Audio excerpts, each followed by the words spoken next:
Well, the next management on our radar is ITD Cementation. They reported a solid set of numbers, good growth on the top line, and execution as well has been pretty good. To help us out with the how the things are panning out going ahead, we're joined by Mr. Basu, who's the managing director of the company.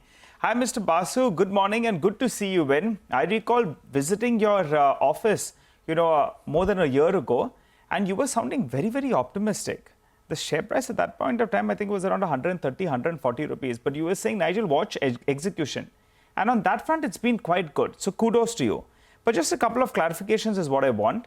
You had guided for order inflow of close to around 8,000 crores. You've ended a little bit short of 7,000 crores. Why is that? Was it election related? Good morning, Nigel. Thank you for being here for this discussion. I think we are meeting almost after a year. Yes, there will be some spillover because of the election. So we have secured around 6,800 crores of work last year. So yeah, there is some spillover because of elections.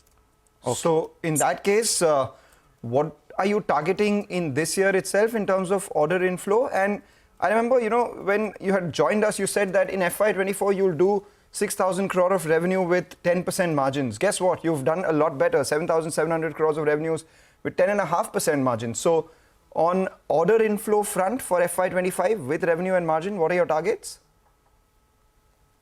Well, order inflow should be between 9 to 10,000 crores. That is what is our target. And there are a few jobs which are in pipeline, which we are quite optimistic about them. We have submitted our bid and some we are being tendered. So close to 9 to 10,000 crores should be the order inflow this year.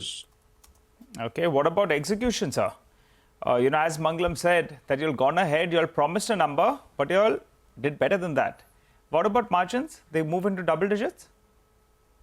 Yeah, margin, as you can see already, I have told you last time that it will be close to double digit or more than that we have achieved this year, 10.48%. And we hope that this will be maintained a little bit more coming quarters. Okay. And execution, revenue, so margins at more than 11%. We're taking that on board with a revenue of what for the coming year? You can expect a growth of 20% from this year. 20% over last year. So that would give you closer to 9,000 crores, 9,200 odd crores over 7,700 crores. We'll take that on board. And, the last time you had said that the legacy orders that you had, which were low margin businesses, will be done with in the next couple of quarters. So just wanted an update on that. Are all the legacy orders out of the system now? All are behind us, all. So which is what explains your optimism on margins. How much further can they go from this 10.5 to 11%? You said a little improvement is what you can see. How much more? See, it is not only legacy order. You are in a competitive market. So whatever work you get, that also through competition. So there will be a pressure in that margin from that point of view. So we are trying to go beyond our battery limit of India domestic market. We are trying to go to overseas market where we expect there will be better margin. So between 10 to 11% we expect this year. Okay, we are working with 11%, sir, because you said margins will improve gradually. Legacy orders are behind. That's fair, right? Closer to 11%? Closer to 11%. Got it. What about your plans in the overseas market? Your execution projects, I look at it in Sri Lanka, Bangladesh as well.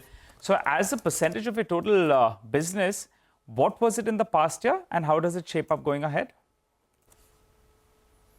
Now our work in hand, revenue-wise, last year I think we have done around close to 800 crores out of 7,700 crores. But work in hand today will be around 10% to 12% of total work in hand we have from overseas market. So if you remember when Nigel we have discussed last time, our target is to go to 30% revenue from overseas market coming to 3 years time. So we still maintain that target and we are working to achieve that. Yeah.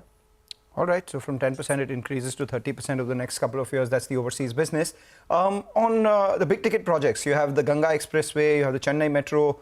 What's the execution timeline here? They're all on schedule, particularly Ganga Expressway is going very good. I must say that, we are supposed to complete by next year, February, March, and we hope that we'll be able to achieve that. Chennai Metro, initially there was some delay because of the front was not available. But today, the tunnel, both the package tunnel have started. So it will be done on time. Okay. What about, could you quantify how, you said that the order pipeline is looking good.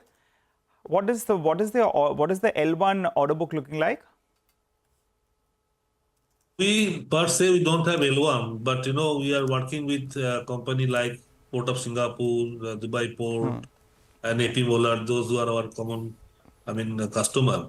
So we are quite hopeful that some of the big ticket jobs from these clients will be materialized very soon. Right. And no worries on the royalty front yet, right? Because 0.5% is what you pay, 0.5%. No, you said it is unlikely to, it'll be the same for this year at least and the next year as well. When does it come for renewal?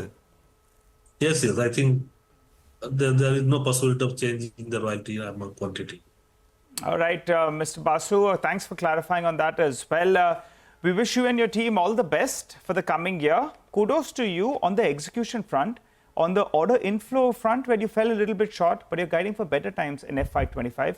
So we'll hold you to all these numbers, margins at around 11%, revenue growth of close to around 20%, and also order inflows of around 9,000 crores. Thanks a lot for joining in on CNBC-TV18. Well, for the time being, we'll slip into a short break, come back, we'll continue our focus on the markets. Don't go anywhere.